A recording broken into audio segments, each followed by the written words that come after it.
So hello. I'm doing, in addition to other meats that we're having for the Thanksgiving extravaganza, I'm also doing pork roast. So I found this recipe online. It was Ina Garten's, pork roast recipe, holiday spiced pork roast recipe. And so it's a marinade that where you put it in the food processor and blend everything together. It becomes more like a paste. You score the fat cap on top of the roast, and then you put that, slather it all over. I did that already. What's in it? There's an onion, a large onion, one jalapeno that has been deveined and deseeded because you don't want all that heat in there. Also, there is fresh oregano leaves. There's apple cider vinegar.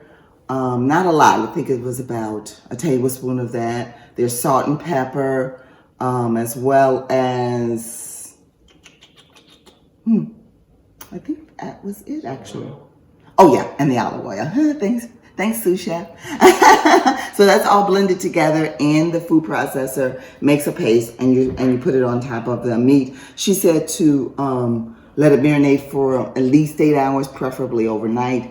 I'm doing it now because I'm doing everything now, and I'm going to actually let it marinate, put it back in the refrigerator, let it marinate for a couple of hours, and then I'm going to freeze it. Because it's just going to be better to let that sit in there and soak in there, and then pull it out when I need it, let it defrost, and then put it into the oven. So just wanted to come on real quick and tell you about that.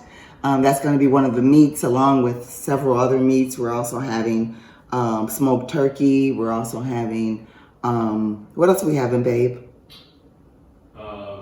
You have smoked turkey and have... Oh, the chicken drumettes. Those are on the grill, the charcoal grill. I used to make those a long time ago, so many of you might remember those. Those are teriyaki drumettes that'll be on the grill, the charcoal grill, so those are pretty tasty. There also will be pot roast with the carrots and the potatoes and everything around. That's going to be put in the crock pot. And my kids often ask me, especially when they see me doing things every Saturday, who's going to eat all this food? You out there, you're gonna eat all this food. No, really, I don't know who's gonna eat it all. I know I'm getting rid of it from my house after Thanksgiving because Eric and I don't roll like that. But it's still nice to be able to do because I'm excited. I haven't cooked, like I said before, in a couple of years, maybe 3 years for Thanksgiving. So I'm very excited. All right, thanks, bye.